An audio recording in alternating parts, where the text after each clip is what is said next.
March 1941. The North Sea is a frozen expanse of gray steel and salt, where every wave conceals danger. Britain stands alone, defiant yet wounded after the fall of France. Amid nightly bombings and relentless U-boat attacks, Prime Minister Winston Churchill demands a new kind of warfare, one that strikes fear into the heart of occupied Europe. From that call, the British Commandos are born. Their mission, to hit hard, vanish fast, and remind the enemy that no coastline is safe. Operation Claymore would become their first major test. It was a daring assault on the Lofoten Islands, a remote archipelago off Norway's northern coast, nestled within the icy Norwegian Sea. The target seemed unremarkable, a cluster of fishing villages producing cod liver oil. But behind those quaint facades lay a crucial component of Germany's war machine. That oil, refined and shipped to the Reich, was a key ingredient in glycerin, the foundation for explosives. Cutting off that supply meant striking at Germany's industrial heart.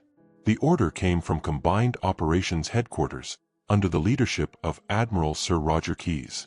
Over 500 men were chosen, drawn primarily from No. 3 and No. 4 Commando, with elements of the Royal Engineers and the Norwegian Independent Company 1, known as Kompaniling. They embarked from Scapa Flow aboard a small flotilla of destroyers and troopships, HMS Somali, HMS Bedouin, and the transport Princess Beatrix among them.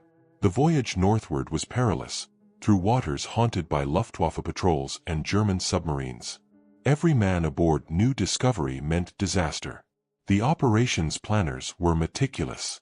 Intelligence from the Special Operations Executive, SOE, had mapped the enemy's presence. Small garrisons, mostly second-line troops, guarding the industrial sites. But there was a deeper objective, one not mentioned in official communiques. British intelligence believed German ships in the region might be carrying documents vital to naval encryption, early codebooks or cipher keys for the Enigma system. If seized, such material could change the course of the war. In the freezing early hours of March 4th, the task force arrived off the Lofoten coast under a veil of mist. At 4:30 a.m., landing craft were lowered into the black water. Commandos armed with Thompson submachine guns, Bren light machine guns, and explosives rowed toward the quiet harbors of Svolvær, Stamsund, and Henningsvær. Their boots hit the snow-covered docks in near silence. Then, the first explosions shattered the dawn. The raid unfolded with surgical precision. Fuel tanks ignited into towering infernos, fish oil plants were demolished, and German ships were scuttled in their moorings. The enemy, caught completely off guard, offered little resistance. Over 200 prisoners were taken, mostly German technicians and Norwegian collaborators. Yet, among the locals, the appearance of British uniforms brought both joy and terror, liberation mixed with fear of German reprisals. One commando officer later wrote in his diary, "It was as if the war had reached a corner of the world that had forgotten it existed. And yet, beneath the snow, the enemy's machinery was alive." As the commandos set demolition charges under factory machinery, others combed through offices and warehouses. It was then, according to post-war intelligence notes, that a small detachment, 6 men from No. 3 Commando, was reassigned to a secondary task. Their objective: board a German trawler anchored beyond the fjord and seize any documents or equipment of intelligence value. Their leader, Lieutenant Michael Kerr, was last recorded giving the order to push off from shore. The main force began to withdraw by late morning. Radio intercepts warned of approaching Luftwaffe reconnaissance planes. By 1300 hours, the destroyers were steaming back toward Britain, decks heavy with prisoners and liberated Norwegians eager to join the fight. The operation appeared flawless, not a single British casualty reported, all objectives achieved. In London, the news was celebrated as a triumph. Churchill himself praised it in the House of Commons, calling it a brilliant and fruitful enterprise. Yet behind the official communiques, whispers began to circulate among the men who returned. Some mentioned the missing patrol, Kerr's unit, last seen heading into the fog toward the outer fjord. Others claimed to have heard gunfire far out to sea, long after the withdrawal signal. No mention of the team appeared in the after-action reports, and when questioned, the Admiralty simply labeled their records incomplete due to operational conditions. As the ships steamed south through the Arctic gloom, the the Commandos of Operation Claymore had every reason to feel victorious. But somewhere behind them, among the broken harbors and burning oil tanks of the Lofoten Islands, 6 British soldiers had vanished, leaving behind only an unrecorded entry in a classified logbook. Their disappearance would be the first shadow cast over what should have been a story of triumph. And in the months to come, that shadow would deepen, as questions emerged about what they might have found aboard that trawler, and why their fate was quietly erased from the record. Dawn broke over the Lofoten Islands on March 4, 1941, to the sound of distant thunder, not from the skies, but from the thunderclap of explosives and rifle fire. Operation Claymore had erupted in full force. From the decks of Royal Navy destroyers, the scene was almost surreal. Plumes of black smoke curling above snow-dusted villages, the Norwegian fjords reflecting the orange glow of burning fuel. What had been a quiet fishing community hours before was now a battlefield of calculated destruction. At 6:15, elements of No. 4 Commandos secured Svolvær, encountering minimal resistance. German sentries were overwhelmed, and within minutes, the Union Jack was raised over the port's administration building. Meanwhile, No. 3 Commando, under Lieutenant Colonel John Durnford-Slater, advanced on Stamsund, demolishing oil refineries and storage tanks with well-practiced precision. Royal Engineers, their uniforms soaked with salt water and oil, moved methodically from plant to plant, placing demolition charges with a professional calm born of training rather than experience. This was their first major operation. Civilians peered from windows, torn between relief and dread. The British had arrived, but everyone knew what German reprisals could bring. In one recorded account, a Norwegian woman described the moment she saw the Union Jack flying again. "We cried and cheered, but in our hearts, we were afraid. For every man who smiled, there would be 10 who would suffer when the Germans returned." Amid the chaos, a more delicate mission unfolded. Intelligence officers embedded with the Commandos searched warehouses, administrative offices, and ships for German codebooks and signal logs. The Admiralty had given explicit orders. Any captured material concerning naval communications was to be secured and sent directly to the Naval Intelligence Division at Bletchley Park. In one of the warehouses, a young sergeant reportedly discovered papers labeled Kriegsmarine, Signalverfahren, though these would never appear in the official war diary. At 8:40, a German patrol vessel attempted to escape the harbor but was intercepted by HMS Somali. Her crew was captured, and a number of documents seized from the captain's cabin were logged as miscellaneous. What those documents contained remains unclear to this day. In the midst of victory, there were moments that defied explanation. Small fragments of secrecy scattered amid the wider success. By late morning, British demolitions teams set off the final charges. Flames leapt into the Arctic air, consuming thousands of barrels of cod liver oil, the lifeblood of Germany's explosive production chain. Reports from the Admiralty later confirmed that nearly 3,600 tons of supplies had been destroyed, along with 11 German ships. For the British, this was a tactical and psychological triumph. In London, it was hailed as the first successful example of hit-and-run warfare, a model for all future commando raids. But among the roar of explosions and the exodus of liberated Norwegians, something else occurred, something the official records mention only in passing. A detachment of 6 commandos, led by Lieutenant Michael Kerr, had been ordered to board a German trawler, believed to be carrying naval intelligence. The vessel, identified as the Barenfels II, was last seen anchored near Henningsvær, at the edge of the fjord. Kerr's men pushed off in a small landing craft, their engines muffled, the sea eerily calm. They were never seen again. Witnesses among the Norwegian resistance claimed to have seen flashes on the horizon, followed by the echo of distant gunfire. One fisherman, interviewed after the war, described a German ship moving fast out of the fog, chasing a small boat toward open water. The British Navy log for that hour recorded unidentified gunfire in northern quadrant, then fell silent on the matter entirely. Whether Kerr's team reached the trawler, or what they found aboard it, has never been confirmed. By noon, the main force began to withdraw. The destroyers weighed anchor, their decks heavy with 228 prisoners, including German troops, Norwegian collaborators, and a handful of civilians suspected of aiding the occupation.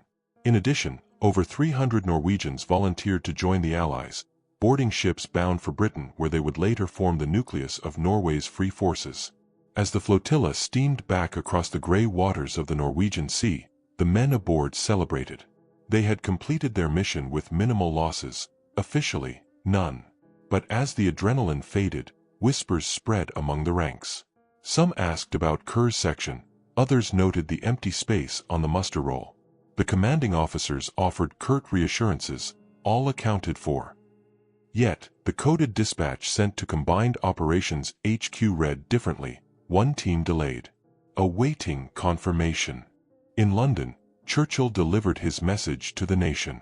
His words crackled over the BBC, "This is but the beginning. Let our enemies take heed, the British spirit will strike where least expected." The success of Operation Claymore invigorated morale across the Allied world. Photographs of smiling commandos were published in newspapers. The public saw victory.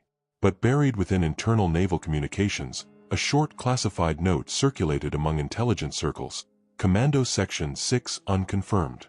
Further inquiry suspended. Directive 17 applies.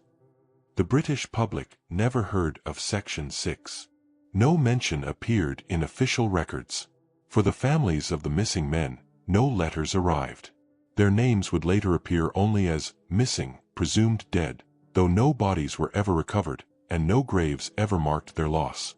As the ships disappeared into the grey horizon, carrying their heroes home, a small question lingered beneath the roar of celebration. What had happened to Lieutenant Kerr and his men? And why did the Admiralty choose silence over search? The triumph of Operation Claymore was undeniable. But for those who looked closely, the operation's clean victory concealed a riddle, one that would deepen as intelligence officers began examining the coded documents retrieved from the raid. In the official after-action reports filed by Combined Operations Headquarters, Operation Claymore was declared a resounding success. Every objective, it claimed, had been achieved. Factories destroyed, ships sunk, prisoners captured, and all troops safely returned. But within weeks, whispers began to surface among naval intelligence officers. Something didn't add up.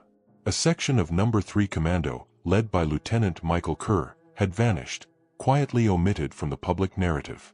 Their disappearance wasn't an oversight, it was deliberate. Back in Britain, the returning commandos were received as heroes. They docked at Scapa Flow to the cheers of dockyard crews and the congratulations of senior officers. Yet, within hours of arrival, the mood shifted. A series of closed-door debriefings began at the Admiralty's intelligence branch. Officers were questioned individually. Those who mentioned the missing detachment were told the matter was classified and to refrain from further discussion. The men complied. Orders were orders, but rumors spread through the barracks at Achnacarry, the new commando training center in the Scottish Highlands. Unofficial accounts began to circulate that Kerr's patrol had boarded a German vessel before being intercepted, or that they had uncovered documents so valuable that their mission was deliberately erased from history.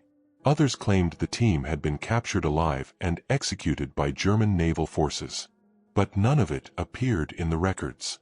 When families of the missing commandos wrote to the War Office seeking answers, they received identical replies: "Your son is missing in action, presumed killed. Further details cannot be released for reasons of national security."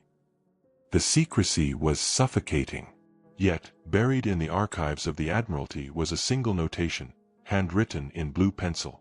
Section 6, not confirmed, returned. See file NID/41/CL. That file, according to later declassified indexes, pertained to captured German naval signals, specifically, materials believed to be linked to the Enigma encryption network. It was the kind of intelligence coup that British cryptographers at Bletchley Park desperately needed. Operation Claymore, it seemed, had not merely been a raid of destruction, it had also been a hunt for information. What could have been aboard that trawler near Henningsvær? Post-war analyses by naval historians point to the possibility that German weather ships and supply trawlers operating along the Norwegian coast carried cipher machines or key lists to communicate with U-boats in the North Atlantic. Capturing such material could have been a turning point for Allied codebreakers. And yet, if Kerr's men had succeeded, why were they never acknowledged? A Royal Navy signal dated March 7, 1941, offered a clue. Intercepted German transmission, reference British coastal incursion, report of lost patrol vessel near Vestforden. Enemy mentions taking prisoners. The document bore the annotation, unverified, suppress until confirmation. It was never published. Instead, the Admiralty sealed all references to missing personnel under the Official Secrets Act, where they would remain for more than 30 years. Among the few surviving diaries of men who took part in the raid, one entry stands out. Written by Sergeant Peter Innes of No. 4 Commando, it reads, "We were told to forget them. 6 men simply gone, as if the sea took them. But I heard one of the officers mention Bletchley, and that it was better this way." I don't know what he meant. For decades, historians would debate that sentence. Was it an implication that the mission was a deliberate sacrifice to protect greater secrets? Meanwhile, the war pressed on. The success of Operation Claymore inspired subsequent raids, Vaagso, Dieppe, and Breneville, each more daring than the last. But within intelligence circles, the missing men of Claymore were remembered quietly, their names spoken in private among those who understood the stakes of secret warfare. Some of the earliest decrypted German naval communications later used in the Battle of the Atlantic bore code fragments remarkably similar to materials believed to have been seized during the Lofoten raid. Officially, credit was given to intercepted traffic. Unofficially, a few analysts at Bletchley Park knew otherwise. The Admiralty maintained its silence, protecting its sources as fiercely as its men. Only one internal memo from 1942 hints at the truth. Loss of Section 6 regrettable but necessary to maintain cover on operation. Public disclosure inadvisable.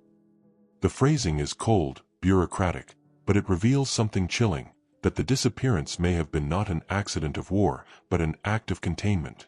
Years later, when war correspondent and historian David Howarth, himself a veteran of the Norwegian campaign, interviewed survivors, he noted an air of unease whenever the subject arose. One commando, now old and frail, put it simply, they were ghosts even before they left. That phrase would linger like a frostbitten echo through the archives of military history. Ghosts who sailed into the Arctic mist and were never seen again. Whether they had been silenced by the enemy or their own command, no one could say for certain. As the winter of 1941 gave way to spring, and the British press celebrated the bravery of their commandos, somewhere deep within the Naval Intelligence Division, a small, unmarked folder was locked away. Its title, Operation Claymore, Supplemental. Its contents, unknown. For the outside world, the story ended with victory and safe return. But for those who knew better, the true operation was still unfolding. One measured not in explosions or heroics, but in silence, secrets, and the vanishing of 6 men who may have stumbled upon something far larger than they were meant to find. By the spring of 1941, Britain's victory at Lofoten had already become a rallying cry for the new era of unconventional warfare. Newspapers spoke of daring commandos striking the Nazi war machine in its northern fortress, of factories turned to ash, and of prisoners marched away under the Union Jack.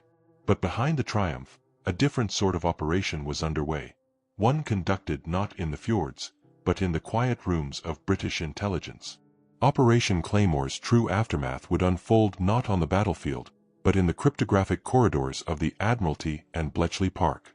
Within weeks of the raid, several sealed crates arrived at the Naval Intelligence Division, bearing the mark CL/41. Inside were documents retrieved from German vessels and installations on the Lofoten Islands, weather logs, signal keys, and a handful of cipher tables. These materials, though fragmentary, provided vital clues to the movements of the Kriegsmarine's U-boat fleet operating in the North Atlantic. The decrypts that followed would later contribute to the early successes of Allied codebreakers against Enigma, though few would ever connect them to Operation Claymore. At Bletchley Park, Alan Turing's Hut 8 was already engaged in deciphering naval communications. The information from Norway gave the crypt analysts an edge, particularly in understanding the structure of naval Enigma networks. One internal memo from the time praised the unexpectedly fruitful intelligence obtained from northern operations. No location or names were mentioned, a pattern of secrecy consistent with intelligence derived from risky or classified fieldwork. Still, there were troubling inconsistencies. Among the recovered items was a coded signal log, water-damaged but partially legible. The last entry read, Trefpunkt bestätigt, vor Narvik. Translation: Rendezvous confirmed, near Narvik. The log was dated the very morning of March 4, 1941, the same day Lieutenant Kerr's missing detachment disappeared near Henningsvær. To the intelligence officers piecing together the evidence, the coincidence was impossible to ignore. The document suggested that a German auxiliary trawler operating off the Norwegian coast was carrying classified communication material for a U-boat flotilla stationed in Trondheim. That trawler, possibly the same one sighted during the Claymore raid, may have been intercepted or ambushed by the missing British Commandos. If Kerr's team had indeed succeeded in seizing those materials, it would explain why the Admiralty silenced the event. Revealing such a capture would alert the Germans that their naval ciphers had been compromised. A memo from the Naval Intelligence Division dated April 1941 appears to corroborate this. Marked Most Secret, it reads, Loss of small unit near Lofoten acknowledged. Presumed engagement with Kriegsmarine Auxiliary. Probability of partial success high. Disclosure inadvisable pending code utility. It was signed only NID 25. That line, probability of partial success high, became a riddle that haunted historians. If the team was lost but the mission succeeded, what exactly had been gained, and at what cost? Meanwhile, in the Norwegian Sea, U-boat activity abruptly shifted south in the weeks following Operation Claymore. Several Kriegsmarine orders intercepted by Allied monitoring stations revealed confusion and urgency, with references to unsicherer Schlüsselmaterialverlust, uncertain key material loss. This panic within the German Navy suggests that something had indeed gone missing. But whether it was captured documents, a machine, or something more sensitive remains unresolved. For the families of the missing Commandos, none of this information was shared. Their sons were still listed as missing presumed killed. Only decades later, when portions of wartime files were declassified, did hints of this deeper narrative begin to surface. The name Section 6 appeared repeatedly, often redacted, alongside operational designations linked to Norwegian intelligence cooperation. It was clear that the men of Section 6 were part of something far more intricate than a demolition raid. In interviews conducted years later, retired SOE liaison officers described the uneasy balance between field operations and intelligence objectives. One remarked, the Claymore raid was a success, but not for the reasons the public was told. Some of those men were not there to destroy, but to recover. His statement, though cryptic, fits perfectly within the shadowy framework that began to emerge, that Operation Claymore had been a cover for an intelligence-gathering mission targeting German communications assets. Still, mysteries persisted. The intercepted German transmissions that hinted at captured British raiders offered no names or confirmation.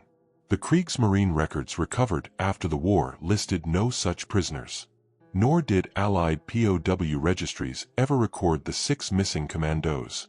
It was as though they had been erased from both sides of the conflict. Men who vanished not in battle, but in the fog of secrecy that surrounded the war's most sensitive operations. By the end of 1941, the Admiralty's interest in the incident had faded into bureaucracy. Files were stamped, archived, and sealed under Directive 17, the same classification that covered Enigma-related recoveries. But in the intelligence community, the event was quietly remembered. A few old naval officers, when pressed, would speak of it obliquely. Claymore yielded more than it cost, though some costs can't be listed on paper. And so, beneath the official triumph of the Lofoten raid, a parallel narrative took shape, one of hidden victories, unacknowledged sacrifices, and a handful of commandos who may have altered the course of naval intelligence without ever receiving credit for it. The documents were analyzed, catalogued, and buried deep within Bletchley's archives. The war pressed forward, and Britain turned its eyes to the Atlantic struggle. But the shadow of those 6 vanished men lingered, an unspoken debt carried by every convoy saved through decrypted intelligence that may have begun with their final mission. Their names would never appear in honors lists or dispatches. Yet, to those who knew the story behind the silence, the Commandos of Section 6 had become more than missing soldiers. they were the hidden architects of an invisible victory. Still, one question remained unanswered. If the British had gained so much, why did German records suggest a pursuit, a capture, and something much darker that followed near Narvik in the days after the raid? The official silence that followed Operation Claymore was matched by an equally strange echo from the enemy's side. In early April 1941, German propaganda broadcasts began to circulate across Europe, boasting of the capture and execution of British raiders near Narvik. The reports were vague, inconsistent, and often sensational, claiming that the prisoners had been spies in uniform and saboteurs operating beyond the laws of war.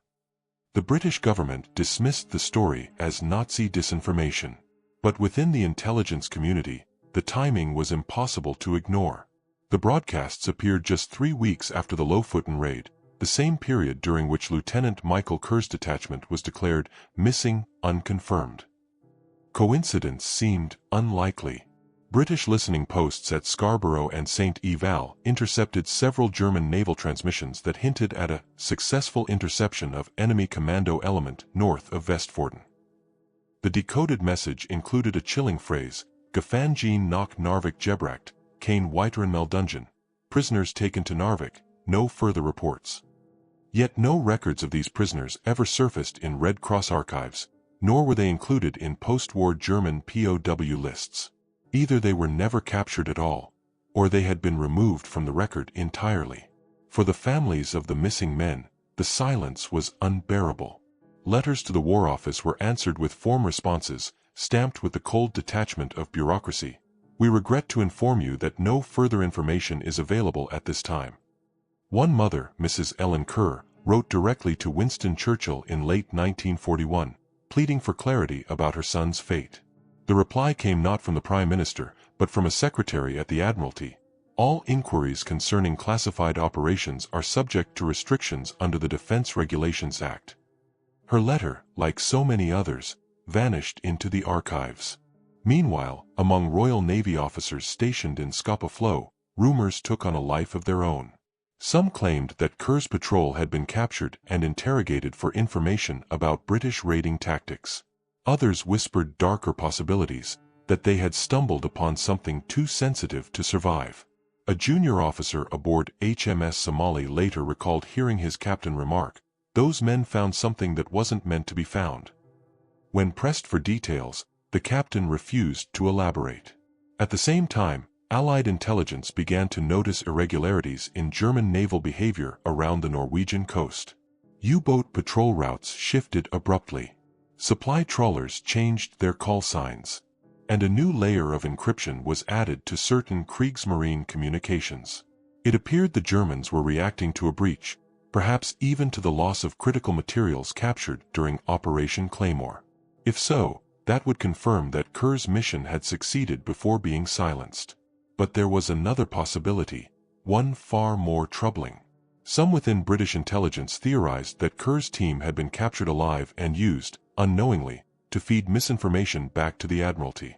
A decrypted German signal from May 1941 references false communication experiment using English frequencies, though no context survives. Whether the experiment involved human intermediaries or radio deception remains a mystery. The mystery deepened when a German naval officer, Kapitänleutnant Karl-Heinz Zoller, testified after the war about a special detachment of British soldiers taken near the Lofoten coast. According to Zoller, the men were interrogated by the Abwehr in Narvik, then transferred to a facility near Trondheim. There, he claimed, they were questioned under secrecy orders regarding codebooks. No trace of those men appeared in Allied POW repatriation lists after 1945. Zoller's statement, though unverified, matched the timeline and geography of the Claymore operation precisely. Still, the British government refused to comment. The files concerning the raid's intelligence aftermath, including the fates of missing personnel, were reclassified in 1953 under the newly strengthened Official Secrets Act. Their release date was pushed forward by 50 years. When the documents were finally reviewed in the early 2000s, large sections were still redacted. Paragraphs marked with black ink concealed any reference to captured personnel, coded materials, or the name Kerr. For historians, the absence of evidence became its own kind of proof. The missing section of Operation Claymore was not forgotten through negligence, it had been erased intentionally. Whether to protect intelligence breakthroughs, conceal wartime losses, or hide diplomatic embarrassments involving neutral Norway, no one could say for certain. But the effect was the same. 6 men, gone without trace, their story expunged from the official record. In Norway, the story persisted in whispers. Fishermen who had aided the Commandos spoke of gunfire off Henningsvær and a German patrol boat dragging something through the water the following morning. Some even claimed that debris bearing British markings had washed ashore days later. Fragments of a landing craft, and a torn piece of uniform bearing the insignia of No. 3 Commando. None of these items were ever recovered or authenticated, but the accounts remained consistent across multiple testimonies. To this day, no graves have ever been found. No wreckage conclusively identified. The icy fjords of northern Norway keep their secrets well. As one veteran of the raid would later remark, if they died there, the sea made sure we'd never know how. Yet the German broadcasts leave a haunting ambiguity. Were they propaganda, or the only surviving trace of men buried by their own command's silence? Even decades later, the tension between truth and secrecy remains unresolved. Did the Admiralty suppress evidence of capture to protect intelligence gains? Or were the broadcasts themselves a smokescreen, meant to mislead German intelligence about what the British had really taken from Lofoten? The answers lie somewhere between the official reports and the missing pages, between what the world was told and what it was never meant to learn. And as the war turned darker in 1942, that silence grew heavier. But in time, fragments would resurface, declassified memos, half-erased references, pointing to a chilling revelation, that the disappearance of Kerr's men was not the end of the story, but the beginning of something deeper hidden within the intelligence war of the North Atlantic. Decades passed before anyone dared to reopen the file marked Operation Claymore, Supplemental. For years, historians accepted the official version, that all men returned safely, that the Lofoten raid was an unblemished victory. But when the first declassified fragments began to emerge in the early 1980s, a different picture appeared, one painted in half-sentences, coded references, and bureaucratic evasions. Somewhere between the words lay the ghostly outlines of the vanished British Commandos. The National Archives file designated NID/41/CL was released in 1982, though more than half of its contents remained redacted. Buried inside was a single typed page titled Appendix C, Supplementary Report, Northern Operations. It referred to a silent detachment operating under special directive outside the scope of Combined Ops Command. No names, no locations, just a brief notation. Final signal received 0437 hours. Contact lost. Presumed vessel engaged. Result satisfactory. The meaning was chillingly ambiguous. Result satisfactory could mean success in the mission, or merely containment of its consequences. Over the next decade, amateur researchers and military historians pieced together the fragments. Among them was Captain Ret. Douglas Innes, a former Royal Marine and veteran of later commando raids. His 1991 investigative paper, The Lost Section of Operation Claymore, traced the missing men through Norwegian naval logs, German war diaries, and British Admiralty correspondence. What he found was startling: repeated mentions of a missing naval trawler, identified as Barenfels II, that disappeared from German records the same day as Kerr's team. Its last wireless transmission, intercepted by the RAF's Y service, contained the phrase, Documenti gesichert, feigned on board, document secured, enemy on board. Moments later, all communication ceased. The trawler and Kerr's landing craft seemed to vanish together into the same Arctic fog. Innes's research also uncovered evidence of a Royal Navy salvage attempt months later. A classified Admiralty signal dated August 1941 ordered survey operations near Henningsvær under the guise of hydrographic research. A minesweeper, HMS Halcyon, was dispatched to the area. Her log recorded wreckage of enemy auxiliary vessel located at depth 72 m, but no mention of British casualties or artifacts. Some believed the wreck belonged to the Barenfels II, and that whatever it carried had already been retrieved, quietly and without public acknowledgement.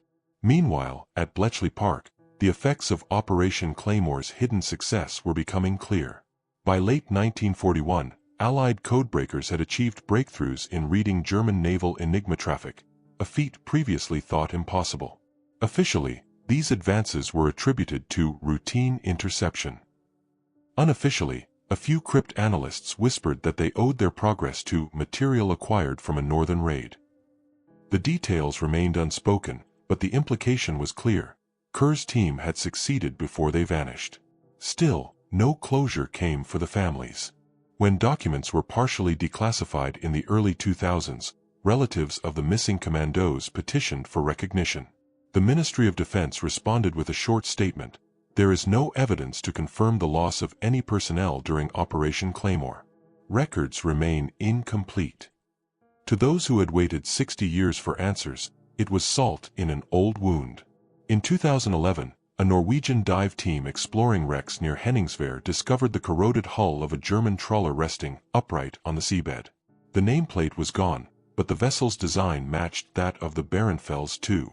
Inside, divers found scattered debris, rusted rifles, broken crates, and the remains of signal equipment. Among them was a small metal tag stamped N-3 Commando. No human remains were found. Norwegian authorities turned the tag over to the Imperial War Museum, where it remains quietly archived under Operation Claymore Artifacts, provenance unconfirmed. The discovery reignited interest in the vanished section. Some speculated that the Commandos had perished during the firefight with the trawler. Others believed they were captured, interrogated, and executed under orders from the WWII. A smaller circle of researchers suggested something even more secretive: that the men were ordered to remain behind, operating covertly with Norwegian resistance units, their existence scrubbed from the record for operational security. But no theory could be proven. In truth, the fate of Lieutenant Michael Kerr and his 5 men may never be known. Their disappearance stands as one of the unresolved enigmas of Britain's early commando operations, a reminder that in the fog of secret war, even heroes can vanish without trace. Today, the Lofoten Islands are peaceful again. The villages once scorched by war have rebuilt, their harbors busy with fishing boats and tourists who know little of the drama that unfolded there. A small plaque in Svolvær honors the British Commandos of Operation Claymore. It lists their achievements: the factories destroyed, the prisoners taken, the morale lifted. There is no mention of the men who never returned. But sometimes, on quiet Arctic mornings, when the sea lies still and the air carries the echo of gulls, locals say you can feel the weight of unfinished history lingering over the fjords. The war left no bodies there, only questions, and the chilling realization that even victory can conceal loss. Operation Claymore remains a story of brilliance and shadow, of men who struck swiftly and vanished even faster. In the archives, their trail ends with a single phrase typed in fading ink: "Result satisfactory." What that meant, and what price was paid to achieve it, may forever remain buried beneath 70 meters of cold Norwegian water. Their story is not one of defeat, nor of betrayal, but of sacrifice, the silent kind, wrapped in secrecy, that makes victory possible yet never celebrated. And as historians continue to piece together the fragments, one truth endures: the vanishing British Commandos of Operation Claymore did not disappear into history. They became part of its hidden foundation, unseen, unsung, and unforgettable.